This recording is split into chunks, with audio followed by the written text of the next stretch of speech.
Hey everybody, I wanted to show you something that we love to do because have you seen the bread aisle at the store right now? It's pretty like destitute. So we are not, never have been big bread makers. Like don't own a bread machine. I don't, really take the time to do all that until we found this recipe. So if you have a Dutch oven, a ceramic Dutch oven, I'm going to show you how to make rustic bread in the Dutch oven. And the hardest part is what I'm doing right now is the night before remembering to put it all together. So all I did was put 3 cups of whole wheat white flour in a bowl, and then we're going to add a teaspoon of active dry yeast, and this happens to be half of what's in this little container, and then or little packet, and then we're going to do a teaspoon of salt, and then we're going to add okay, so one thing that we're going to add, if you're using whole wheat white flour, which we use that because it's a whole grain, we like how light and fluffy it is. It's got the same nutrition as regular whole wheat flour. But one of the things, because it's whole wheat flour, we're gonna add a tablespoon of vital wheat gluten, because this just will make it a little lighter and fluffier and give it a fluffier texture. So kind of stir this together, and then we're gonna add 1 3/4 cup of, it's just basically barely lukewarm water. And then pour that in. And all we're gonna do tonight is mix this up until it forms a dough. We're gonna leave it in this bowl, and we're gonna cover it with this towel and let it sit at room temperature.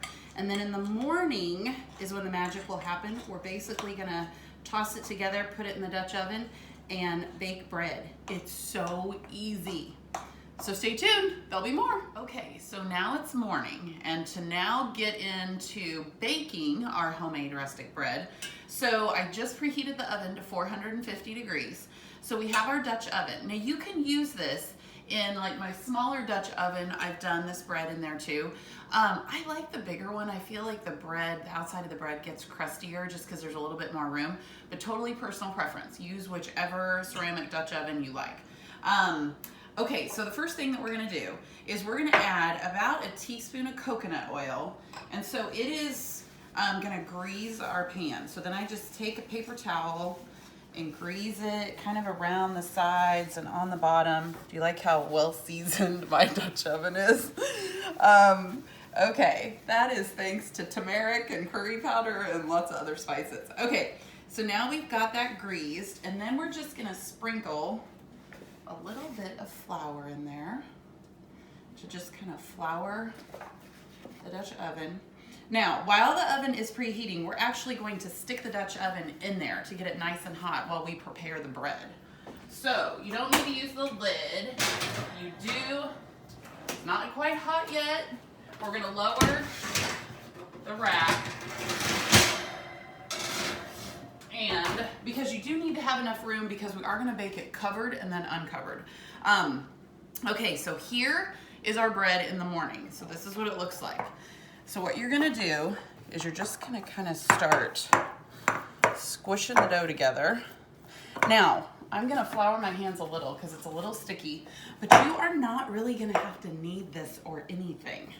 And so what we're gonna do is just kind of make a well in the middle of it, and we're gonna add 1/3 cup of chopped walnuts.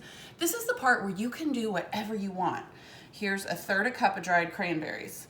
You can also throw some cinnamon in here, nutmeg in here, coconut flakes in here, whatever your favorite nut is, dried fruit. The possibilities are endless. If you wanted a savory version, you just throw some garlic powder in there, some dried rosemary, fresh herbs, whatever you would like. And so all you're gonna do is just basically kind of work it together so that your fruit, your nuts, all your add-ins just get mixed together. There's not any fancy kneading or anything going on. So basically we have this ball, and I do try to tuck in some of the cranberries because just as it bakes, they'll get pretty brown. But basically, there you go. When the Dutch oven is ready and heated up and the oven's preheated, we're just gonna drop this inside. Okay, the oven just beeped, it's ready, which means it's hot now. The Dutch oven is hot now. So we are going to take our bread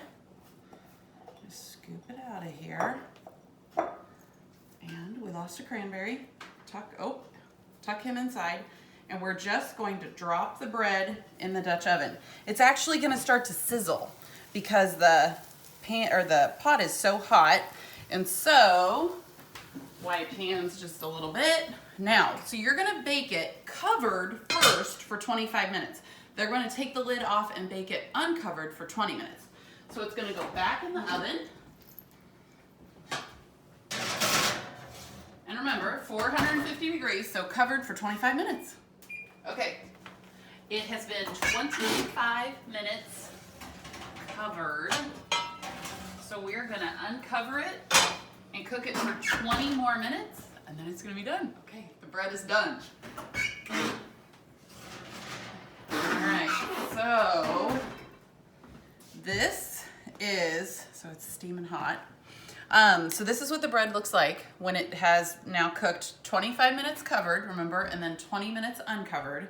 And then what we're gonna do is remove it out of here gently and place it on a cutting board to cool. And then when this is nice and cool, we'll slice it. But we have made bread. This is a crusty on the outside, just like the rustic loaf you'd get like from the farmer's market, and it's soft and fluffy on the inside. Once it cools, we slice it up. We would keep it in the fridge for about a week, but it freezes beautifully. So if you feel like you're not going to go through it quick enough, slice it in half and freeze half of it and then pull it out and thaw it, but it's absolutely delicious. It is in the free recipes on eatrealamerica.com. We have other versions, so I would love for you to check it out and try it and see how easy it is and how delicious it is. Added bonus, it makes your house smell amazing. But I'd love for you to check it out and let me know what you think. So see you soon. Stay healthy.